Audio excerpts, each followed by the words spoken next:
और अध्यक्ष महोदय, फिर वही बात मैं दोहराऊं जिसकी वजह से पहलगांव हुआ, जिसकी वजह से पुलवामा हुआ। अगर ये इतना ही टेक्नोलॉजी और इन सब चीजों को समझते हैं और जानते हैं, इतना ही टेक्नोलॉजी और इन चीजों को सब समझते हैं, तो आखिरकार अध्यक्ष महोदय, पुलवामा में जो गाड़ी में RDX आया, वो गाड़ी आज तक क्यों नहीं पकड़ी गई? और शायद भारतीय जनता पार्टी के लोग ये जानते होंगे कि बहुत सारे विभाग सरकार के होते हैं, सैटेलाइट इमेजेस देते हैं। अगर आज भी भारतीय जनता पार्टी चाहे तो पुलवामा में जो गाड़ी आई है, सैटेलाइट इमेजेस से वो पता कर सकती है कि वो किस रास्ते से वो गाड़ी आई थी। आप हिम्मत क्यों नहीं जुटा पा रहे हैं उसके लिए? और फिर पहलगांव में किसी भी दल ने आपके साथ किसी तरह की राजनीतिक बातचीत नहीं की, लेकिन राजनीतिक लाभ आपने कांग्रेस पार्टी से भी उठाने की कोशिश की, हमारे से भी उठाने की कोशिश की। अगर डेलीगेशन भेजना ही था आपको तो पॉलिटिकल पार्टीज तय करती हैं। आपने अगर आज भी जनता चाहे तो जो पुलवामा अटैक हुआ उसमें जो है सख्त से सख्त कदम उठाए जा सकते हैं। RDX आया, वो गाड़ी आज तक क्यों नहीं पकड़ी गई? और शायद भारतीय जनता पार्टी के लोग यह जानते होंगे कि बहुत सारे विभाग सरकार के होते हैं, सैटेलाइट इमेजेस देते हैं। अगर आज भी भारतीय जनता पार्टी चाहे तो पुलवामा में जो गाड़ी आई है, सैटेलाइट इमेज से वो पता कर सकती है कि किस रास्ते से वो गाड़ी आई थी। आप हिम्मत क्यों नहीं जुटा पा रहे हैं उसके लिए? और फिर पहलगांव में किसी भी दल ने आपके साथ किसी तरह की राजनीतिक बातचीत नहीं की, लेकिन राजनीतिक लाभ आपने कांग्रेस पार्टी से भी उठाना शुरू की कोशिश की, हमारे से भी उठाने की कोशिश की। अगर डेलीगेशन भेजना ही था आपको तो पॉलिटिकल पार्टीज तय करती हैं, आप नहीं तय कर सकते। अखिलेश यादव की तरफ से इतना साफ साफ कह देना मामूली बात नहीं है। वैसे समय में जब हर दलील, हर सवाल को धर्म के नाम पर गड़े मुर्दे उखाड़ कर जोड़ दिया जाता है और सवाल को चुप करा दिया जाता है। अखिलेश यादव ने एक बार फिर से धर्म के नाम पर गड़े गए नामों और नारों के जाल में खुद को फंसने नहीं दिया। यही बड़ी बात है। विपक्ष को समझ में आ गया है कि बीजेपी क्या करती है। हर बार धर्म को आगे कर देती है, यह सोचकर कि अब इसका किसी के पास कोई जवाब ही नहीं होगा, चुप रहना होगा। सरकार का किसी ऑपरेशन का नाम रखने में जवाब नहीं।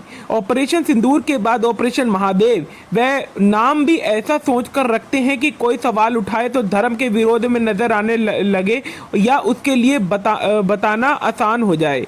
लेकिन ऑपरेशन सिंदूर में उसका यह दांव नहीं चल पाया। उसकी कामयाबी के तमाम दावों पर इतने सवाल उठाए गए कि लोकसभा में रक्षा मंत्री, विदेश मंत्री, गृह मंत्री, प्रधानमंत्री सबको जवाब देना पड़ रहा है। और फिर भी कई सवालों के जवाब नहीं मिल रहे हैं। जैसे ही अमित शाह ने ऑपरेशन महादेव की घोषणा की, सदन में बीजेपी की तरफ से हर हर महादेव का नारा गूंजा। नाम रखना था ऑपरेशन में आतंकवादियों को मार देना। यह मास्टर स्ट्रोक हो सकता था, कामयाबी भी हो सकती थी, लेकिन अमित शाह ने एक बड़ी गलती कर दी। इससे पहले कि विपक्ष इस पर कुछ कहता, अमित शाह ने खुद ही अपना इरादा साफ कर दिया और कह दिया कि आतंकवादियों को मारने की घोषणा से विपक्ष को खुशी नहीं हो रही। इस पर अखिलेश यादव ने तुरंत टोका और अमित शाह ने अखिलेश यादव से कह दिया, भाई आप आतंकवादियों का धर्म देखकर खुद दुखी मत होइए। अब अमित शाह को यह कहने की जरूरत नहीं थी। उन्होंने याद रखना चाहिए था कि आतंकी हमले के तुरंत बाद विपक्षी के सभी दलों के सभी नेताओं ने एकजुट होकर सरकार को कड़ा एक्शन लेने के लिए समर्थन किया था, एकजुटता दिखाई थी। इस समर्थन में पहलगांव के आतंकवादियों को मारना भी शामिल था। अमित शाह को कैसे लगा और इतनी जल्दी क्यों लगा कि आतंकवादी का धर्म देखकर अखिलेश यादव खुश हो जाएंगे? मान्यवर, मैं तो अपेक्षा कर रहा हूं कि जब ये सूचना सुनेंगे विपक्ष में खुशी की लहर दौड़ पड़ेगी, मगर ये स्याही पड़ गई इनके चेहरे। ये क्या मानिए, किस तरह की पॉलिटिक्स? भाई आतंकवादी मारे गए, आपको इसका भी आनंद नहीं है? अखिलेश यादव जी बैठ जाइए, मेरा पूरा जवाब सुनिए, आपका सब जवाब सही दूंगा। भाई आप आतंकवादियों का धर्म देखकर दुखी मत होइए अखिलेश भैया यार। अमित शाह ने विपक्ष की प्रतिक्रिया का इंतजार नहीं किया, करना चाहिए था। खुद ही गेंद फेंक रहे थे, खुद ही चौका लगा रहे थे, खुद ही छक्का लगा रहे थे और खुद ही अपने आप में फंस गए। गृह मंत्री को ऐसा क्यों लगा? पहलगाम आतंकवादी हमले के बाद जब धर्म का रंग दिया जा रहा था, अब याद कीजिए बहुत कोशिश हो रही थी कि आईटी सेल गोदी मीडिया के जरिए समाज में नफरत की आग को फैला देने की, लेकिन देश की जनता उस वक्त एकजुट हो गई और खुद सेना ने अपनी प्रेस कॉन्फ्रेंस में कई बार कहा, विदेश सचिव ने कई बार कहा कि हम इस एकता के बल पर पाकिस्तान से लड़ रहे हैं। पाकिस्तान का इरादा धर्म के नाम पर फसाद करने का था और भारत की जो जनता हक को बांटने का था। भारत की जनता ने इस काम नाकाम कर दिया और इसे अपनी पहली कामयाबी बता रहे थे। लेकिन अमित शाह ने क्या किया और क्या उन्होंने फिर से कोशिश नहीं की? अखिलेश यादव को क्यों कहा कि आतंकवादियों का धर्म देखकर दुखी मत होइए? सुनिए तब सेना ने क्या कहा। तब विदेश जो सचिव थे वहाँ के, उन्होंने प्रेस कॉन्फ्रेंस में क्या कहा था? उन्होंने कहा कि सिचुएशन विद इन जो इंट्यूजन है और अगेन जो watch and night surprise Indian जो इकोनॉमी है, जो है आर्मी जो है, हम पाकिस्तान भेजेंगे। साफ पता चल रहा था कि घोषणा से सभी सवालों को चुप कराने का इरादे से कैसे गृह मंत्री बोल रहे थे। उन्होंने इस बात का अंदाजा रहा होगा कि ऑपरेशन महादेव के समय पर सवाल उठेंगे। उन्हें इस बात का अंदाजा रहा होगा कि विपक्ष और जनता सवाल कर सकती है, लेकिन उन्होंने टारगेट केवल विपक्ष को किया। सीज फायर क्यों हुआ ये केवल विपक्ष का सवाल नहीं, मोदी समर्थक भी इसके सवाल का खुद सामना नहीं कर पा रहे हैं, खुद को संतुष्ट नहीं कर पा रहे हैं। इसलिए अमित शाह ने पहलगाम को हमलों को आतंकवादियों के मारे जाने को केवल जानकारी नहीं दी, घोषणा नहीं की, बल्कि पूरी घटनाक्रम विस्तार से कहा। उनके जवाब से लग रहा था कि उनके सामने जनता का यह सवाल है कि जिस दिन ऑपरेशन सिंदूर पर संसद में चर्चा हो रही थी, उस दिन ऑपरेशन महादेव के नाम से पहलगाम आतंकी हमले में शामिल तीनों आतंकवादी मारे जाते हैं। यह सवाल अखिलेश यादव ने किया, लेकिन यह सवाल जनता का भी है। अमित शाह के जवाब से इसका अंदाजा मिल रहा था कि कैसे लैब से क्या जांच हुई। 6 वैज्ञानिकों ने दरखास्त की। गृह मंत्री के साथ वीडियो कॉन्फ्रेंसिंग में इस प्रमाणित किया गया कि मारे गए तीनों आतंकवादियों का संबंध पहलगाम हमले से है। तब जाकर जो गृह मंत्री लोकसभा में इसका ऐलान कर रहे हैं, तो आतंकी घटना स्थान में कारतूस मिले थे। वो कारतूस का एफएलआई रिपोर्ट पहले से करा रखा था और चंडीगढ़ सेंट्रल एफआरआई जो वहाँ पे हैं, उसके अंदर किए गए AK-47 राइफल थी। जो कारतूस मिले थे, जो M9 मिली थी, जो AK-47 मिले थे, वो सब कारतूस किसके थे? 12 बजे चंडीगढ़ पहुँच गया और पूरी रात फायरिंग कर करके इसको भी खाली कर दिया गया। खोखे जनरेट किए गए।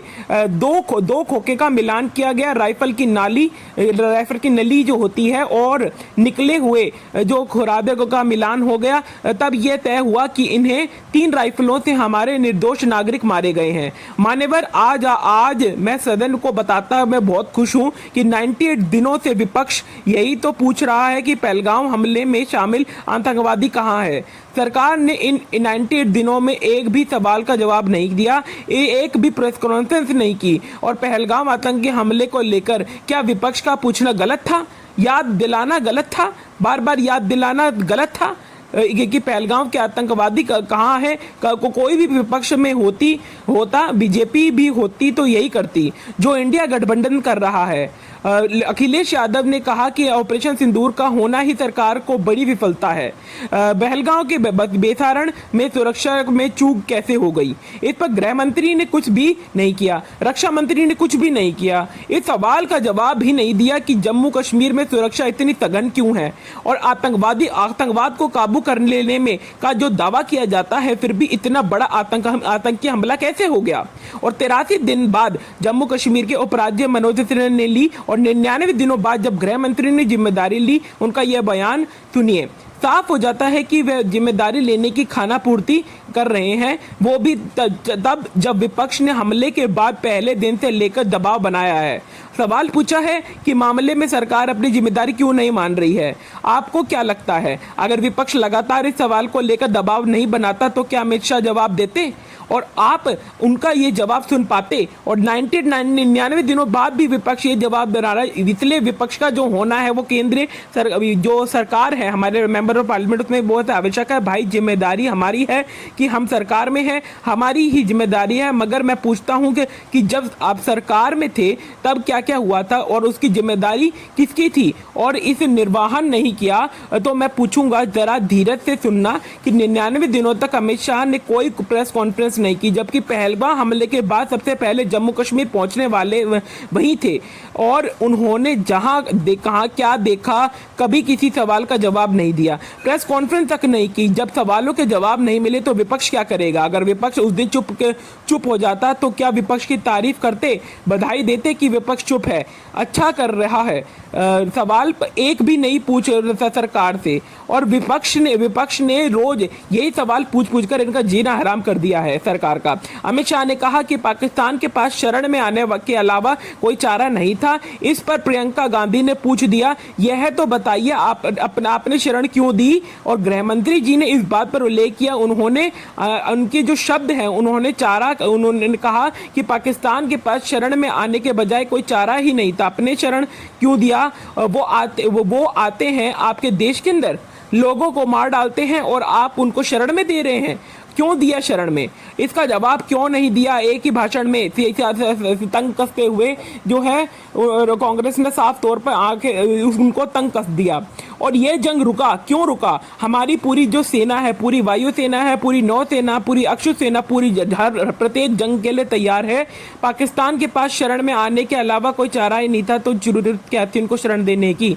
जब एक जवाब विदेश मंत्री दे रहे हैं और प्रधानमंत्री भी जवाब देंगे, सबके जवाबों से लग रहा है कि सभी बातों के जवाब दे दिए गए हैं, लेकिन कुछ जवाब आज भी छूटे हुए हैं। गोदी मीडिया याद नहीं दिलाएगा क्या वहां सुरक्षा तक नहीं की थी, क्यों नहीं की गई थी, और इनका कारण क्या था, क्यों नहीं की गई थी? गोदी मीडिया जो है इन बातों को ढकने में लगा हुआ है। वो सिर्फ अपने जो है फायदे और हितों की जो है धर्म के नाम पर धंधा करने वाली ये सरकार है।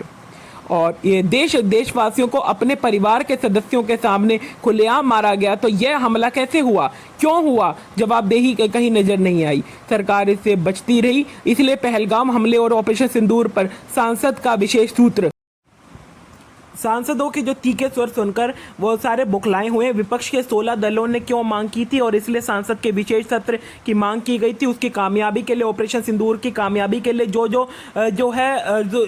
मतलब ऑपोजिशन ने करा है वो आज तक ना पहले किसी ने किया ना कोई करेगा, क्योंकि ऑपोजिशन हर प्रत्येक सवाल का उत्तर देती है और वो हर प्रत्येक सवाल को अपने जो है निजी गणना के अनुसार वो जवाब देने की कोशिश करती है। जो ये सवाल का जवाब दिया गया, इससे पता चलता है कि जो ऑपोजिशन की अहमियत क्या मायने रखती है संसद में।